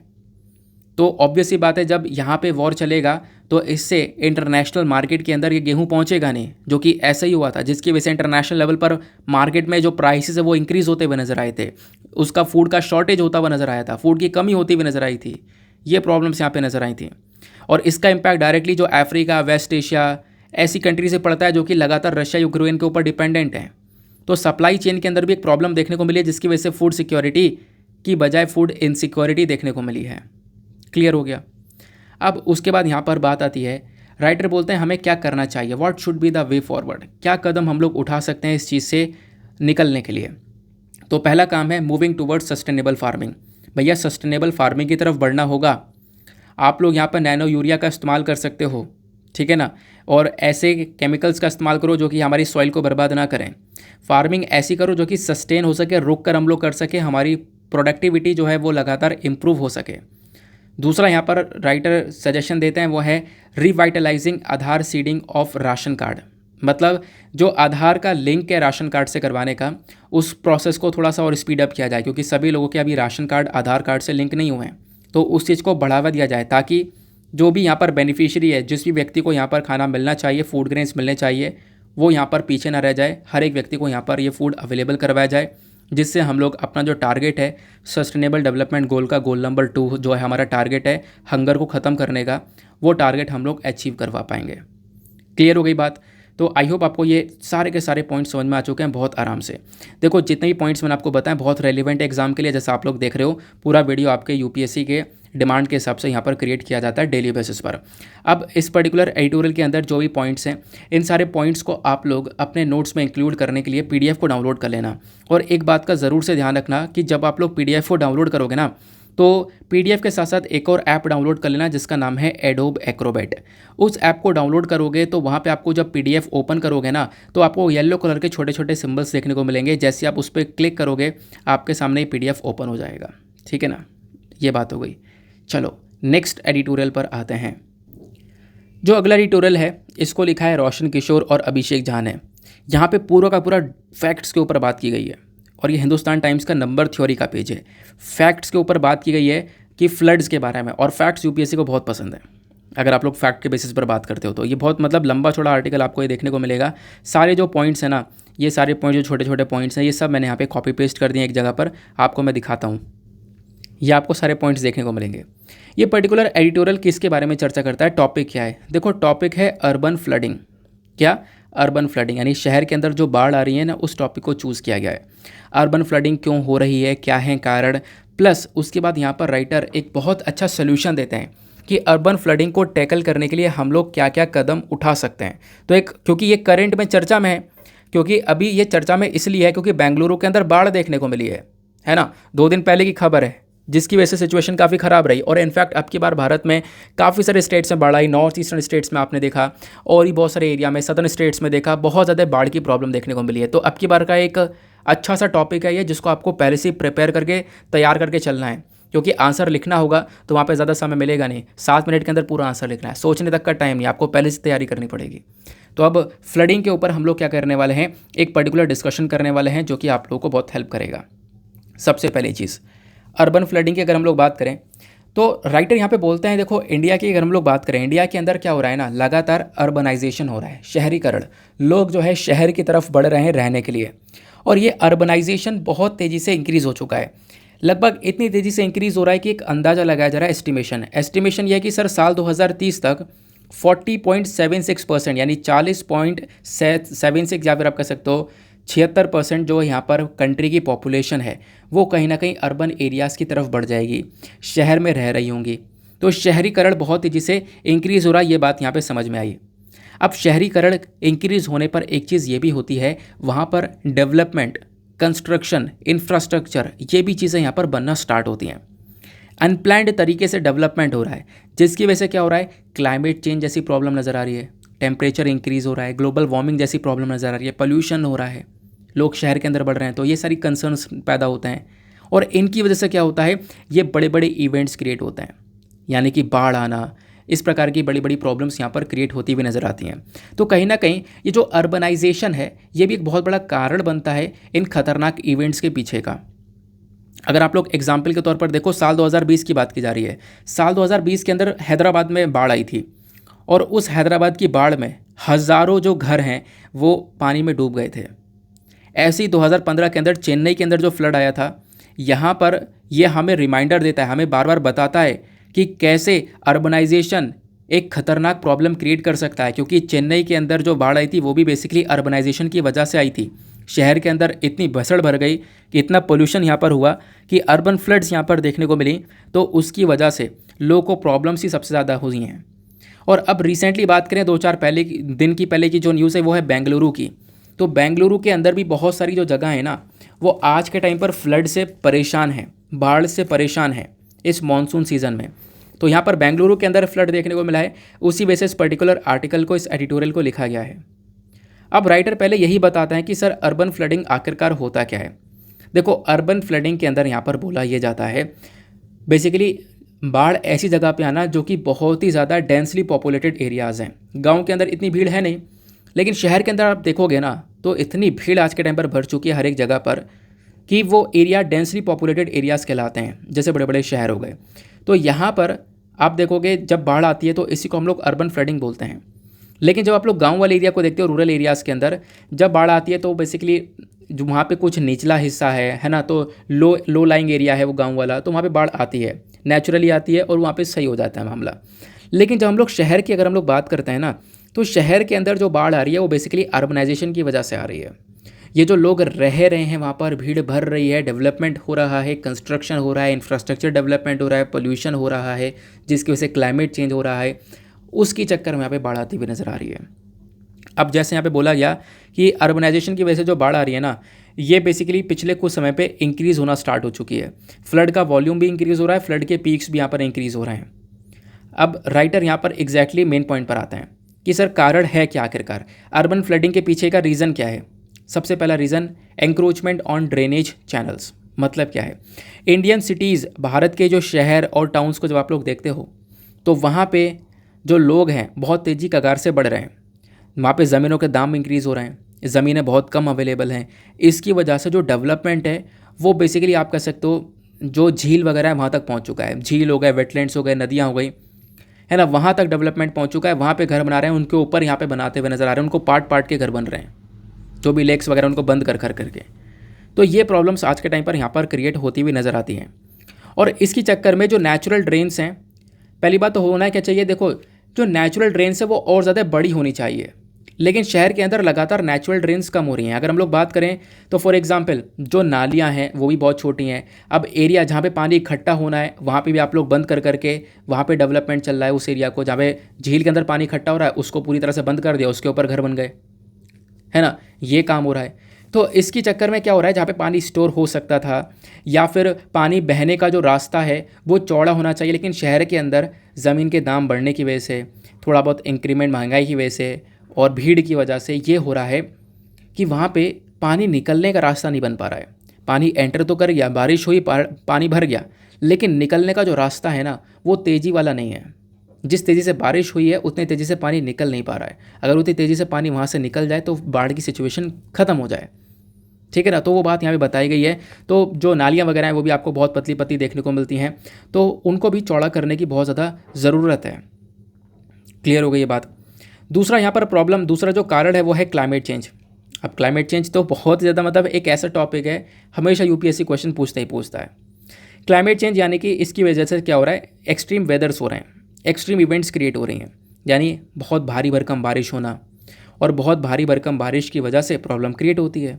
इनफैक्ट नासा की एक स्टडी करी गई थी और नासा की स्टडी ने हम लोगों को इनफैक्ट सैटेलाइट के पिक्चर के माध्यम से एक पिक्चर भेजा भी था। ये आर्टिकल मैंने आज से 3-4 महीने पहले आपके साथ में डिस्कस भी किया था।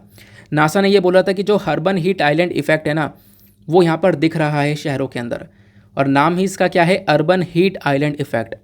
अर्बन हीट आइलैंड का मतलब यहाँ पर यह है कि जिस प्रकार से शहर के अंदर कंक्रीट का ज़्यादा से ज़्यादा इस्तेमाल हो रहा है, इंफ्रास्ट्रक्चर बढ़ रहा है ना, बिल्डिंग्स वगैरह बन रही हैं, जगह बिल्कुल भी नहीं खुल पा रही है, तो वहाँ पे क्या हो रहा है कि सन की जो किरणें हैं, सूर्य की किरणें, सूर्य की गर्मी आ तो रही है, गर्मी आने के बाद में ऊपर रिफ्लेक्ट नहीं हो पा रही है, गर्मी वहीं पर ट्रैप हो जा रही है और गर्मी वहीं पर एब्जॉर्ब हो जा रही है पूरे के पूरे शहर के अंदर।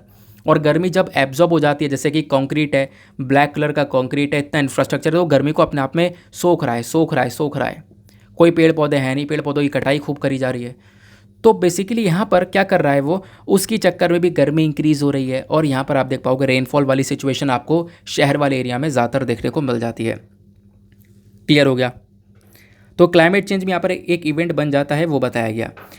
तीसरा यहाँ पर बोला जा रहा है कारण है unplanned tourism activities. Unplanned tourism activities का मतलब क्या है समझते हैं। देखो जो भी वाटर बॉडीज़ हैं ना, जो भी बड़ी बड़ी वाटर बॉडीज़ हैं, नदियाँ हैं, झील हैं, तो इनको एज अ टूरिज़्म की तरह लोग इस्तेमाल कर रहे हैं। मतलब वहाँ पे लोग घूमने के लिए आए हैं, इस प्रकार से वहाँ पे यूज़ किया जा रहा है उन एरियाज़ का। अब होता यह है कि जब टूरिज़्म के लिए इस्तेमाल किया गया तो जो वहाँ पे वाटर प्लांट्स लगे हुए हैं, वाटर प्लांट्स क्या काम करते हैं, वाटर प्लांट्स ये करते हैं कि पानी की स्पीड को कम करते हैं। जो पानी बह रहा है, जो नदियाँ लेक से यहाँ पे पानी है आ रहा है ना, उसकी स्पीड को यहाँ पर कम करते हैं। तो क्या किया गया, वाटर प्लांट्स को ही ख़त्म किया जा रहा है। टूरिज़्म को बढ़ावा देने के लिए वहाँ पे जो वाटर प्लांट्स लगे हुए हैं उसको यहाँ पे हटाया जा रहा है, और हटाने की वजह से वहाँ पे जो पानी की स्पीड है वो आपको काफ़ी तेज़ी से देखने को मिलेगी, जो कि कहीं ना कहीं प्रॉब्लम क्रिएट कर सकता है। और ये सब किया जा रहा है टूरिज़्म को बढ़ावा देने के लिए, तो इसकी वजह से भी बाढ़ वाली सिचुएशन देखने को मिलती है। उसके बाद आप देखोगे यहाँ पे क्या हो रहा है कि नदियों के अंदर, झील के अंदर बहुत सारा कूड़ा करकट फेंका जा रहा है, और इतना सारा यहाँ पर जो कूड़ा है, जो कचरा है, वो यहाँ पर फेंक दिया जाता है, जिसकी वजह से वाटर की क्वालिटी ख़राब हो रही है। और इन फ्लड वाली सिचुएशन में जब भी बाढ़ आती है तो वो सारा कूड़ा करकट बहकर शहरों में पहुँचता है, और वो जो पार्टिकल्स है वो कहीं ना कहीं हेल्थ रिस्क भी क्रिएट करते हैं, यानी कि लोगों की हेल्थ के लिए भी काफ़ी हद तक खतरनाक है, बहुत सारी बीमारियां फैलाने की ताकत रखते हैं। फिर उसके बाद में बताया गया एक और कारण आपको देखने को मिलेगा अर्बन फ्लडिंग का, वो है uniform release of water from dams. जो भी हमारे बांध है ना, उन बांध से एक साथ पानी रिलीज़ कर देना। तो ऐसा होता है, हाँ होता है। एग्जाम्पल देखो, चेन्नई के अंदर जो 2015 की फ्लड थी वो इसीलिए वजह से आई थी क्योंकि वहाँ पर जो चेम्बरामबक्कम लेक है ना, वहाँ से पानी को रिलीज़ कर दिया गया, वहाँ से पानी को एकदम से छोड़ दिया गया। तो ऐसा शहर के अंदर देखने को मिलता है, डैम से लेक से पानी को छोड़ दिया जाता है, और छोड़ दिया जाता है बिना पब्लिक को इन्फॉर्म करे। पब्लिक को टाइम भी नहीं मिलता उसको रिस्पॉन्ड करने का, तो उसकी वजह से भी शहर के अंदर बाढ़ आती हुई नज़र आती है। फिर उसके बाद में इलीगल माइनिंग एक्टिविटीज़ हो रही हैं, जो इलीगल तरीके से खनन हो रहा है समुद्र के अंदर का, जो खुदाई हो रही है, जो समुद्र के अंदर का से रेत निकाला जा रहा है, क्वार्टजाइट निकाला जा रहा है ताकि बिल्डिंग बनाई जा सके, कंस्ट्रक्शन किया जा सके। तो ऐसा बहुत सारा खनन हो रहा है। तो इसकी वजह से क्या हो रहा है, सॉइल इरोजन हो रहा है। जो पानी है वो रुकने की जगह नहीं है उसका, जो पानी की स्पीड है वो लगातार इंक्रीज़ होती हुई चली जाती है, पानी का फ्लो इंक्रीज़ होता हुआ चला जाता है, जिसकी वजह से अगेन बाढ़ वाली सिचुएशन क्रिएट होती है। और ऐसा हम लोगों ने देखा है। एग्जाम्पल देखो यहाँ पे दिया गया तमिलनाडु का जैसामंत लेक, जोधपुर, कावेरी रिवर। ये यहाँ पर आपको एग्जाम्पल्स देखने को मिलेंगे कुछ, जहाँ पर बहुत तेज़ी से खनन किया गया, मिट्टी की खुदाई वगैरह की गई, उसको निकाला गया, जिसकी वजह से यहाँ पे पानी का फ्लो इंक्रीज़ हुआ है। फिर यहाँ पे क्वेश्चन ये है कि सर हमने ये तो समझ लिया, हमें समझ में आ गया कि हाँ अर्बन फ्लडिंग के पीछे के कारण क्या क्या है। आप ये बताओ अर्बन फ्लडिंग की वजह से इम्पैक्ट क्या पड़ता है, इसका मतलब जो इम्पैक्ट है वो क्या पड़ेगा, इसकी वजह से क्या हो सकता है। तो यहाँ पर सबसे बड़ी बात, लोगों की जान जो है वो जाती है, लोगों की जो प्रॉपर्टी है वो डिस्ट्रॉय हो रही है। तो लॉस ऑफ लाइफ और प्रॉपर्टी दोनों देखने को मिल रहा है ना। फिजिकल इंजरी भी हो रही है, जो प्रॉपर्टीज़ है वो भी यहाँ पे बर्बाद हो रही हैं, और बहुत सारी बीमारियाँ भी फैल जाती हैं। उन बीमारियों की वजह से भी लोगों की जान जाने लगती है। तो ये प्रॉब्लम देखने को मिलेगी। दूसरा इकोलॉजिकल इम्पैक्ट। इकोलॉजिकल इम्पैक्ट मतलब जो हमारे पेड़ पौधे हैं ये भी पूरी तरह से बह जाते हैं, बर्बाद हो जाते हैं इस इवेंट के अंदर में। तो हमारे एनवायरमेंट के ऊपर भी नेगेटिव इम्पैक्ट पड़ रहा है। एनिमल्स के ऊपर और ह्यूमन हेल्थ के ऊपर लगातार इम्पैक्ट पड़ता है। जैसे मैंने आपको बताया कि बाढ़ के अंदर इतनी सारी गंदगी आती है, और वो जो गंदगी है वो कहीं ना कहीं बहुत सारी बीमारियों को फैला देती है, और वो बीमारियाँ कहीं ना कहीं इंसान जानवर दोनों के लिए बहुत ज़्यादा खतरनाक साबित होती हैं। सॉरी। फिर उसके बाद में यहाँ पर साइकोलॉजिकल इम्पैक्ट के बारे में चर्चा की गई है। साइकोलॉजिकल इम्पैक्ट क्या पड़ता है, मतलब दिमाग के ऊपर भी एक बुरा असर पड़ता है। फ्लड की वजह से लोगों की सर से छत चली गई है, लोग यहाँ पर इमोशनली काफ़ी डिस्टर्ब हो जाते हैं, उनकी मेंटल हेल्थ वाली प्रॉब्लम जो है ना वो क्रिएट होने लगती है। तो बेसिकली साइकोलॉजिकल ट्रामा भी क्रिएट हो सकता है उनके ऊपर, ये यहाँ पर बोला गया। तो कुछ इस प्रकार का इम्पैक्ट लोगों के ऊपर पड़ सकता है अर्बन फ्लडिंग की वजह से। अब देन उसके बाद एक क्वेश्चन आता है कि what should be the way forward. Way forward क्या हो सकता है, अर्बन फ्लडिंग को रोकने के लिए क्या हम लोग कर सकते हैं। तो पहला कदम उठाया जा सकता है भैया, ब्लू ग्रीन इंफ्रास्ट्रक्चर को डेवलप किया जाए। ब्लू ग्रीन इंफ्रास्ट्रक्चर क्या है, एक इफेक्टिव तरीका है। मतलब यहाँ पर ब्लू ग्रीन का मतलब यह है कि देखो वाटर को मैनेज किया जाए अच्छे से, और ग्रीन का मतलब पेड़ पौधों को लगाया जाए। तो ये काम करके हम लोग क्या कर सकते हैं, वहाँ पे एरिया के अंदर प्रॉपरली चीज़ों को रेगुलेट कर सकते हैं। फिर उसके बाद में बात की जाती है दूसरा, effective watershed management. Flood walls को बनाया जाए, एक ऊंचे प्लेटफॉर्म बनाए जाएं, है ना। तो ऐसा काम कर सकते हैं वहाँ पर जहाँ पे फिर उसके बाद क्या होगा, बाढ़ आने के चांसेस काफ़ी कम हो जाएंगे, फ्लड वगैरह वॉल वगैरह बन जाएगी। तो तीसरा यहाँ पे काम किया जा सकता है डिजास्टर रेजिलियंस पब्लिक यूटिलिटी की तरह काम कर सकते हैं, यानी कि जो पब्लिक फैसिलिटीज़ हैं जैसे कि हॉस्पिटल्स हो गए, स्कूल्स हो गए, है ना, और जो बेसिक सर्विसेज हो गई जैसे फूड, वाटर, हेल्थ, सैनिटेशन, ये सब हो गया, इसको डिजास्टर रेजिलेंट बनाया जाए। मतलब ये बेसिक चीज़ें हैं, स्कूल, फूड, वाटर, हेल्थ, ये चीज़ें बर्बाद नहीं होनी चाहिए। तो इन चीज़ों की फैसिलिटी ऐसी जगह पर बनाई जाए जहाँ पे बाढ़ ना पहुँच पाए, है ना। अगर कोई बाढ़ आए भी तो लोगों को यहाँ पर इन चीज़ की फैसिलिटीज़ फिर भी मिलती रहें। तो ये यहाँ पर बताया गया। तो इनको इस प्रकार से बनाया जाए कि डिज़ास्टर का कोई भी इम्पैक्ट उसके ऊपर ना पड़े। फिर उसके बाद में यहाँ पर दूसरा काम किया जा सकता है, रिहेबिलाइजेशन किया जा सकता है। अवेयरनेस फैलानी बहुत ज़्यादा ज़रूरी है फ्लड के बारे में, है ना। बाढ़ आती है तो उसके कैसे प्रिपेयर होना है, उस चीज़ को लेकर यहाँ पर एक अवेयरनेस फैलानी बहुत ज़्यादा ज़रूरत रहती है। उसके बाद में कहीं पर इलीगल तरीके से अगर कंस्ट्रक्शन वगैरह हो रहा है ना, इलीगल तरीके से कंस्ट्रक्शन हो रहा है, तो बेसिकली यहाँ पर सरकार को एक अच्छा काम कर ये करना चाहिए कि वहाँ पे जो लोग रह रहे हैं उनको हटाकर दूसरी जगह पर पहुँचाना चाहिए, एक सेव एरिया में पहुँचाना चाहिए, ठीक है ना। तीसरा यहाँ पर एक और सोल्यूशन हो सकता है, वो है इंस्टीट्यूशनल अग्रीमेंट्स, यानी कि जो अलग अलग बॉडीज़ हैं सिटी लेवल पर, जैसे यहाँ पर डॉक्टर्स हो गए, पुलिस हो गए, फायर फाइटर्स हो गए, NGOs हो गए, और दूसरी इमरजेंसी सर्विसेज प्रोवाइडर्स हो गए, ये सब साथ में आ सकते हैं। ये सब साथ में मिलकर यहाँ पर आप कह सकते हो कि जो प्रॉब्लम है इससे निपट सकते हैं। तो ये काम यहाँ पर किया जा सकता है, जिससे कि यहाँ पे अर्बन फ्लडिंग का जो इम्पैक्ट है वो काफ़ी कम हो जाएगा। तो ये थी बात यहाँ पे पूरी की पूरी अर्बन फ्लडिंग के बारे में। आई होप आपको बहुत अच्छी तरीके से सारी की सारी चीज़ें क्लियर हो चुकी हैं, ठीक है ना। ये दोनों एडिटोरियल इंपॉर्टेंट थे, आपके एग्ज़ाम ओरिएंटेड थे। फिर उसके बाद में यहाँ पर आता है अगला एडिटोरियल हिंदू का, lowdown on the essential medicine list. इसको लेकर क्या इन्फॉर्मेशन है, आओ एक एक करके डिस्कस करते हैं। वैसे कल हमने थोड़ी सी चर्चा की थी कि कल ये एक छोटा सा आर्टिकल पब्लिश हुआ था। National list of essential medicine के बारे में चर्चा की जा रही है। बोला जा रहा है कि जो यूनियन हेल्थ मिनिस्ट्री है ना, इसने यहाँ पर अभी नई national list of medicine list को लॉन्च कर दिया है। मतलब जो एसेंशियल मेडिसिन होती हैं, एसेंशियल मेडिसिन यानी जो कि बहुत ज़्यादा ज़रूरतमंद वाली दवाइयाँ हैं, जिनके बिना काम नहीं चल सकता, तो इनके लिए क्या किया जाता है, एक लिस्ट को बनाया जाता है। तो अभी क्या हुआ, हमारी हेल्थ मिनिस्ट्री ने एक नया national list of essential medicine को लॉन्च किया है। उस लिस्ट के अंदर लगभग 384 दवाइयों को इंक्लूड किया गया, और 384 दवाइयाँ जो इंक्लूड करी गई हैं, बेसिकली इसमें से मतलब नई दवाइयाँ 34 देखने को मिलेंगी, बाकी पुरानी वाली लिस्ट से ही यहाँ पर ऐड कर ली गई हैं। और पिछली लिस्ट से यहाँ पर आप कह सकते हो कि देखो होता क्या है ना, इस लिस्ट को बनाने के लिए ये लिस्ट बहुत लंबे समय से हम लोग फॉलो करते हुए आ रहे हैं कि हाँ देश भर में ये एसेंशियल मेडिसिन है, ये एसेंशियल दवाइयाँ हैं, तो लंबे समय से लिस्ट आ रही है ये। तो आज जो ये नई लिस्ट आई है ना, तो इस नई लिस्ट में क्या किया गया, 384 दवाइयों को रखा गया है, जिसमें से 34 नई दवाइयाँ हैं, और इसमें से कुछ दवाइयाँ बाहर निकाल दी गई हैं। 26 दवाइयाँ इसमें से ड्रॉप डाउन कर दी गई हैं पुरानी वाली लिस्ट से। पुरानी वाली लिस्ट को आगे अपडेट किया गया, तो पुरानी वाली से 26 दवाइयाँ निकाल कर 34 नई दवाइयाँ इसमें ऐड कर दी गई हैं।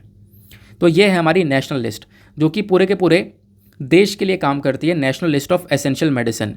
वैसे यहाँ पर वर्ल्ड के लेवल पर भी है, दुनिया भर के लेवल पर, जो कि WHO मैनेज करता है, और उसको हम लोग बोलते हैं एसेंशियल मेडिसिन। वो केवल एसेंशियल मेडिसिन है, लेकिन इंडिया वाली जो लिस्ट है वो है national list of essential medicine, ठीक है ना।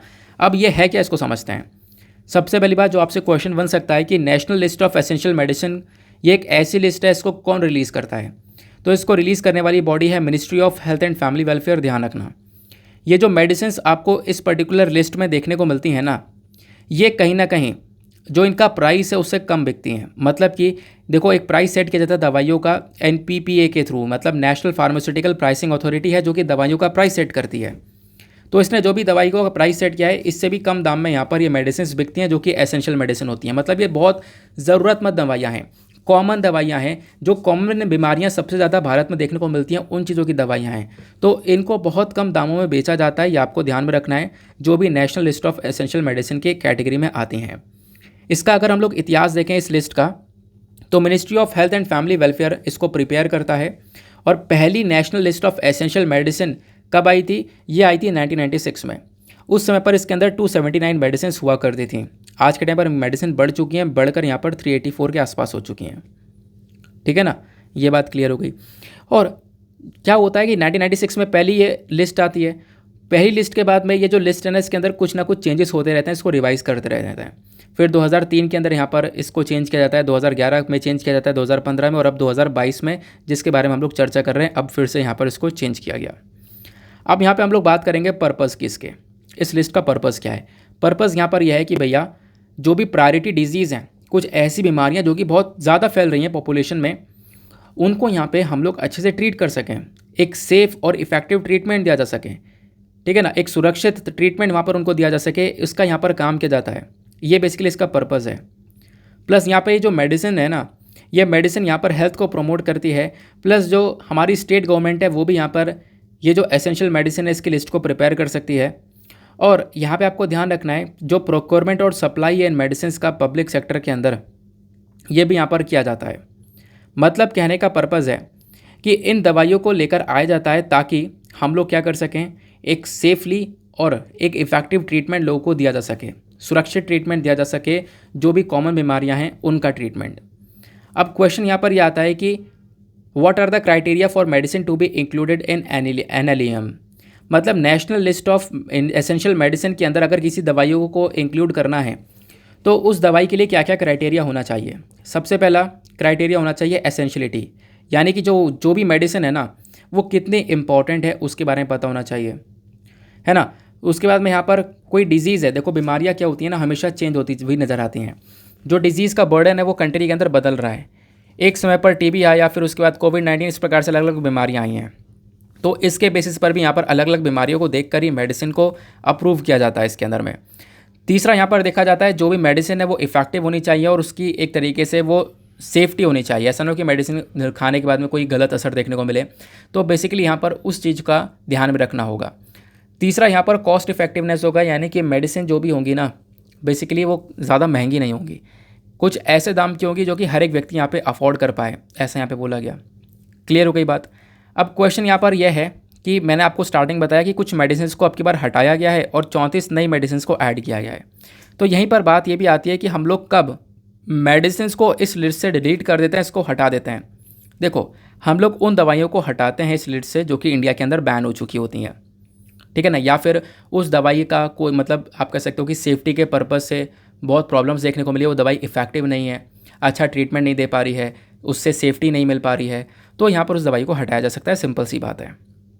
तो ये थी बात पूरी की पूरी national list of essential medicine के बारे में, जो कि मैंने अभी आपके साथ में डिस्कस किए हैं। अब हम लोग यहाँ पर बात करने वाले हैं एसेंशियल मेडिसिन लिस्ट के बारे में। ये एसेंशियल मेडिसिन लिस्ट ये दुनिया भर के लेवल पर होती है। ये एसेंशियल मेडिसिन लिस्ट जो है ना, ये भी अगेन वही ध्यान में रखती है कि कुछ ऐसी दवाइयाँ कॉमन बीमारियों के लिए जो कि यहाँ पर दवाइयाँ होंगी सेफ्टी और इफेक्टिव ट्रीटमेंट प्रोवाइड करवाएंगी। एसेंशियल मेडिसिन लिस्ट को अपडेट और तैयार करता है WHO, यानी कि वर्ल्ड हेल्थ ऑर्गेनाइजेशन। ये कुछ यहाँ पर इंपॉर्टेंट सी बात थी, आई होप आपको क्लियर हो चुकी है। तो ये था हमारा आज का एडिटोरियल डिस्कशन। इसके साथ लेक्चर को एंड करेंगे, लेकिन मैं आप लोगों को बता दूं कि कल हमारा एक छोटा सा एडिटोरियल रह गया था विंडफॉल टैक्स को लेकर। हालांकि वो टॉपिक मैंने पहले कवर किया हुआ विंडफॉल टैक्स का, लेकिन आज कवर करना चाहता तो हूँ यार, लेकिन वो वीडियो ऑलरेडी लंबा हो चुका है, 1 घंटा 15 मिनट का हो चुका है और 7:30 ही बज चुके हैं। 7:30 तक वीडियो अपलोड भी करना है। तो मैं क्या काम करूँगा, संडे में हमारे पास ऑलरेडी आर्टिकल्स बहुत कम आते हैं, तो संडे में विंडफॉल टैक्स वाला डिस्कशन हो जाएगा। तो परेशान ना होना, संडे में उसका कवर कर दिया जाएगा। कहीं आप लोग सोचो कि सर आपने कल कहा था कवर करने को, आज कवर नहीं किया, कर दूंगा मैं। मतलब कुछ छूटता वैसे भी नहीं है, परसों आपको वो आर्टिकल संडे में कवर हो जाएगा, ठीक है ना। चलो, उसके बाद देखो वर्ल्ड सेक्शन था आज का। वर्ल्ड सेक्शन में कुछ खास नहीं है, वही यहाँ पर मीटिंग होने वाली है G20 की। आप लोग खुद भी अगर देखोगे वर्ल्ड सेक्शन, तो वो G20 की जो अभी SCO की समिट होने वाली है उसके बारे में चर्चा की गई है। भाई आज समिट हो जान दो, समिट हो जाएगी, हमारे पास में आर्टिकल्स आएंगे, तब हम लोग वहाँ पर डिस्कशन करेंगे। फिर इकोनॉमी वाले पेज पे कुछ था क्या, इकोनॉमी वाले पेज पर इन्फ्लेशन को लेकर आर्टिकल था, जो कि हमने कल ही डिस्कस किया है। इन्फ्लेशन यहाँ पर हमने देखा रिटेल इन्फ्लेशन बढ़ता हुआ नज़र आया, जो होलसेल इन्फ्लेशन है वो अगस्त के महीने में थोड़ा सा कम हुआ, वो यहाँ पर है, वो भी हमेशा चेंज होता रहता है। तो वो भी यहाँ पर चीज़ें कोई याद रखने वाली बात नहीं है। इन्फ्लेशन हमेशा महीने के बाद, मतलब हमेशा आप देखोगे चेंजेस उसके अंदर देखने को मिलते रहते हैं, तो कोई भी वो स्टैटिक डेटा नहीं है। तो मतलब जो भी रेलिवेंट बातें थी वो हमने कवर कर ली हैं। नाउ इसी के साथ में पहले हम लोग अपने मेंस के क्वेश्चन प्रीलिम्स वाले क्वेश्चन को देख लेते हैं। आपसे पूछा गया था जो G8 का, मतलब जब स्टार्टिंग में जो G7 ग्रुप है ना आज के टाइम पर, जब ये स्टार्टिंग में लेकर आया था तो G7 था, बीच में G8 हो गया था, वापस से G7 हो गया। जब स्टार्टिंग में G7 था तो इसमें कौन सी कंट्री नहीं थी, तो इसमें रशिया नहीं था, तो डी इसका करेक्ट आंसर है, ठीक है ना। नाउ इसी के साथ में करते हैं लेक्चर को समाप्त। मिलते हैं आप लोगों से अगले वीडियो में। आज के लिए bye bye, have a nice day, thank you and Jai Hind.